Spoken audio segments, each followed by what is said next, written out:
Μια φορά και έναν καιρό υπήρχαν 4 χώρες, η μία δίπλα στην άλλη. Η πρώτη ήταν η χώρα του πρωινού.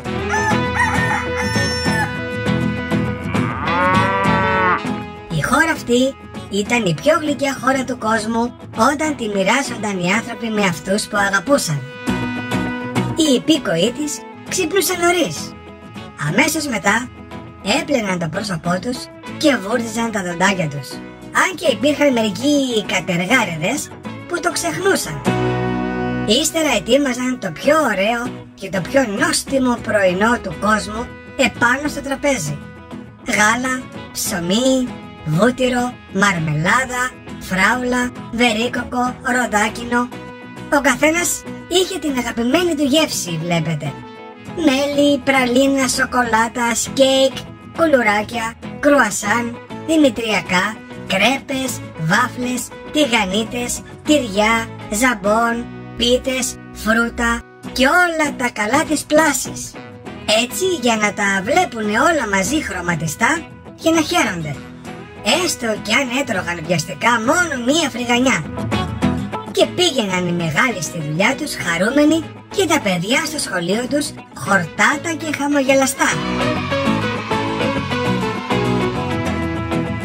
Η γειτονική χώρα ονομαζόταν χώρα του μεσημεριού. Σε αυτήν τη χώρα οι κάτοικοι ήταν λιγάκι κουρασμένοι. Έτρωγαν λίγο φαγητό και μετά ξάπλωναν στους καναπέδες τους για να πάρουν ένα υπνάκο. Αυτή η χώρα είχε τον ήλιο πολύ ψηλά και αυτός έβαφε τα πάντα με πορτοκαλοχρυσαφιά χρώματα. Τα δέντρα και τα λουλούδια μοσχομύριζαν.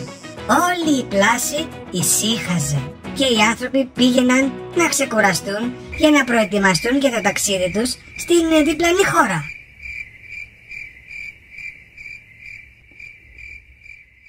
Η διπλανή χώρα λεγόταν χώρα του απογεύματος.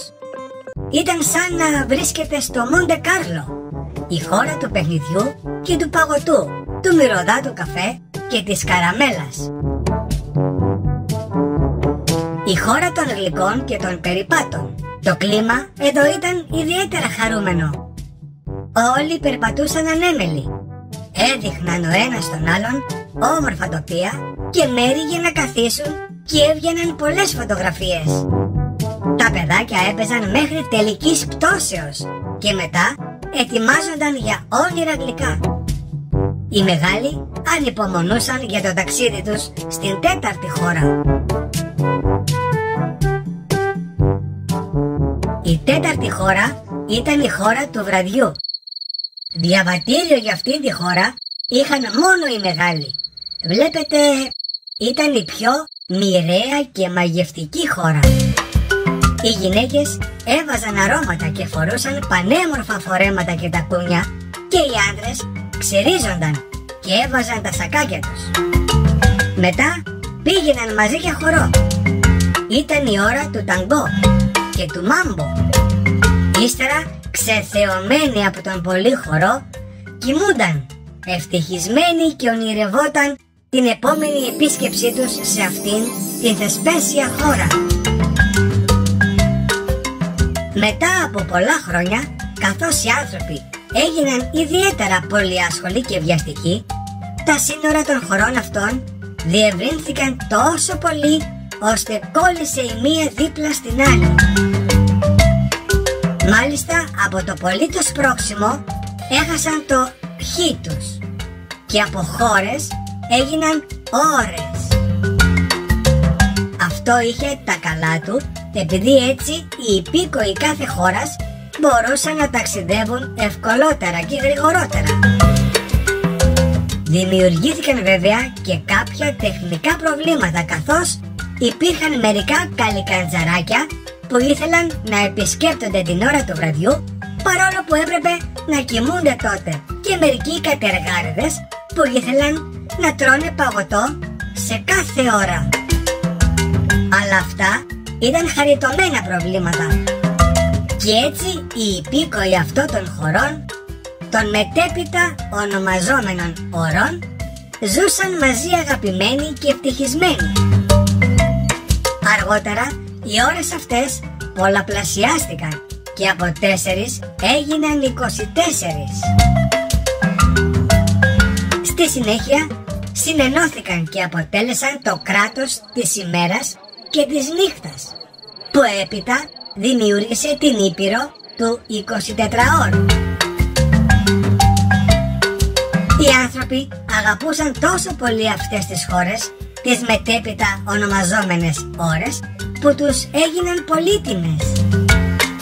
Τόσο πολύτιμες που δεν τις χόρτεναν με τίποτα. Δημιούργησαν ακόμα και μερικά θαυμάσια αντικείμενα για να τις μετρούν. Τα ονόμασαν ρολόγια και έβγαιναν σε διάφορα μεγέθη, άλλα για τον τοίχο της κουζίνας και άλλα για το χέρι. Ήθελαν πάντα περισσότερο χρόνο, βλέπετε, για τις δουλειές τους, μα κυρίως για τους ανθρώπους που αγαπούσαν. Έτσι δημιουργήθηκε η έκφραση «Δεν μου φτάνουν οι ώρες του 24ωρου» και είναι τόσο ανάρπαστες μέχρι και σήμερα.